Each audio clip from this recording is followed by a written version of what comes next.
మద్యం పాలసీ దారి తప్పింది. ఎలా తయారైందంటే మద్యం పాలసీ మండలానికి 4 మద్యం షాపులు 40 బెల్ట్ షాపులు అనే విధంగా పాలసీ తయారైంది. ఎక్కడ చూసినా బెల్ట్ షాపు.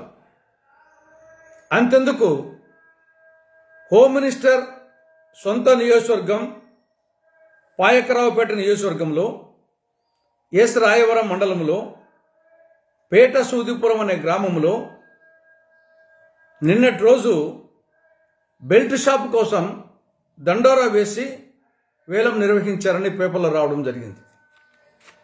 ఈ బెల్ట్ షాప్ను దాసరి రమణబాబు అనే వ్యక్తి 2,01,000కి దక్కించుకున్నట్టుగా పేపర్లో వార్తలు వచ్చాయి.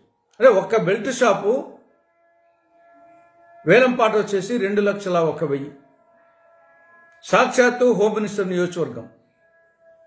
ఇది ఒక శాంపుల్ మాత్రమే, ఒక టిప్ ఆఫ్ ద ఐస్బర్గ్ మాత్రమే. కాబట్టి రాష్ట్రంలో అనేక ప్రాంతాల్లో బెల్ట్ షాపులు విపరీతంగా వచ్చేసాయి. కాబట్టి ఇదే విధంగా కొనసాగితే రాబో రోజుల్లో మద్యం రాష్ట్రంలో ఏరులై సెలయేరులై ప్రవహిస్తుంది. రాష్ట్రము మధ్యాంధ్రప్రదేశ్గా, ఆటవిక ఆంధ్రప్రదేశ్గా, అరాచక ఆంధ్రప్రదేశ్గా తయారవుతుంది. ఒకవైపు డ్రగ్స్ను గంజాయిని కంట్రోల్ చేసి మరొక వైపు మద్యం వచ్చేసి విపరీతంగా ఏరులై సెల్లేరులై పారుతూ ఉంటే దానివల్ల పెద్ద ప్రయోజనం ఉండదు. కుండకు బొక్క పెట్టి కుండలో నీళ్లు పోస్తే ఏ విధంగా ఉంటుందో ఆ విధంగా అవుతుంది. కాబట్టి ఇప్పటికైనా రాష్ట్ర ప్రభుత్వం బెల్ట్ షాపుల కట్టడి మీద ప్రత్యేక శ్రద్ధ వహించాలని కాంగ్రెస్ పార్టీ డిమాండ్ చేస్తా ఉంది.